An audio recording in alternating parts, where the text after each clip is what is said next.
Hi everybody, I just wanted to do a quick video log on cracking the Zodiac. This is the first inaugural one, and I just want it to be kind of like a clearinghouse for some of the emails that come in on this case and the two videos I made on the Zodiac, which thank you to everybody out there that's either subscribed or watched the videos. I really appreciate it. But Ash sent in a question asking about one of the suspects, which is a great one, named Donald Lee Booyak. And you know you're getting into the Zodiac when you can pronounce that name right, but it's Booyak. And he's really interesting. I think he's one of the newer ones that came out over the years. A guy named Robert Brooks put him forward, I believe, or at least forwarded him as a suspect, and he's a really good one. And Ash was specifically asking about what Brian Hartnell said about the Zodiac, saying that he had just broken out of prison and it was a prison in Montana.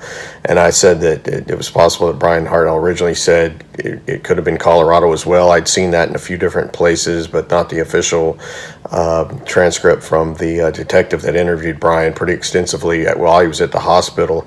So I went back and found that link, and I posted it on the second Cracking the Zodiac video, and I reread it, which is a really shout out to Ash for bringing that up, because I reread the whole thing and learned something that I didn't even know before, which was great. So one of the things was he did not mention Colorado in that particular transcript.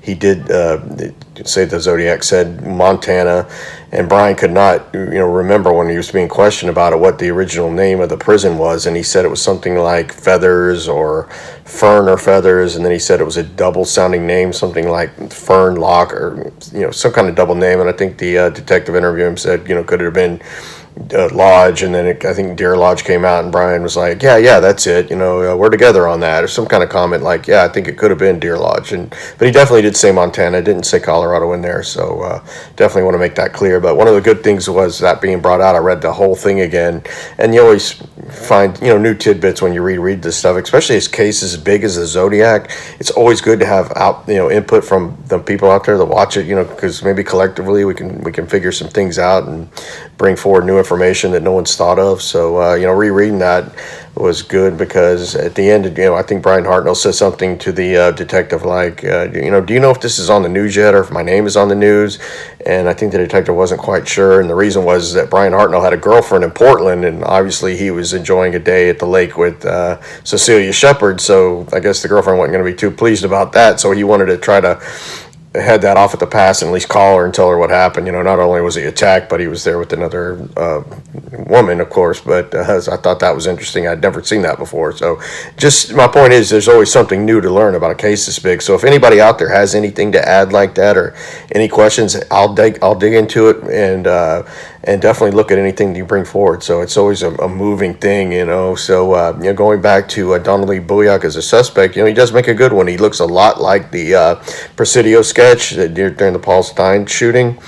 He was in Deer Lodge prison, so if that's what the Zodiac was saying, that definitely leans heavy in his favor. A couple things that don't lean too heavy. What I think about the Zodiac and why I like Don Chaney, which is also Donald Lee, which is kind of a coincidence. But Chaney was a mechanical engineer. He's a pretty smart guy. I think the Zodiac was pretty smart, and with Donald Lee Booyak, he only had a 9th grade education, and that was seen on a little like a prison information sheet on him, which also listed Donald Lee Booyak's shoe size at a size 9, and we know the shoe imprint found at Lake Berryessa was a 10.5 wing walker shoe. So that kind of leans against him. If you believe that shoe print was left by the Zodiac at Lake Berryessa, it was a 10.5, and that's kind of one of the things they put against Arthur Lee Allen, is he wore a 10.5 shoe size, and Arthur Lee Allen's father was a career Navy, so they thought maybe he could have had it, maybe got his father's shoe or something like that, or had access to it.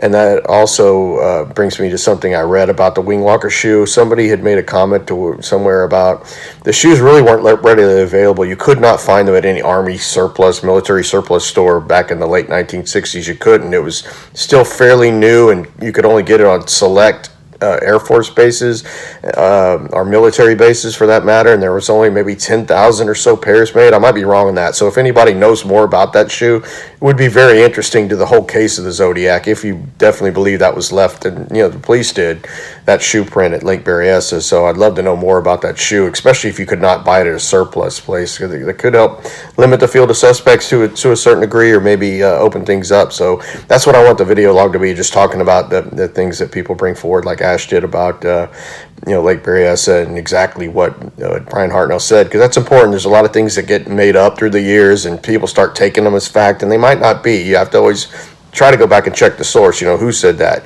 It's like I said in the last video, I don't know for sure that they tested Don Chaney's DNA. I read where they said they did. I think Thompson believed they did.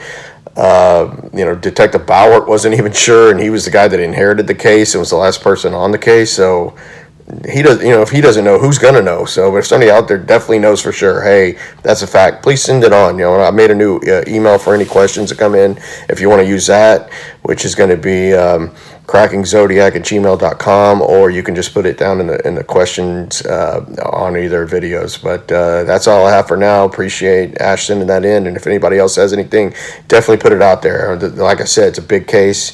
We can all kind of work towards it together in a good environment, and try to find out some new things about the Zodiac. Thanks for watching.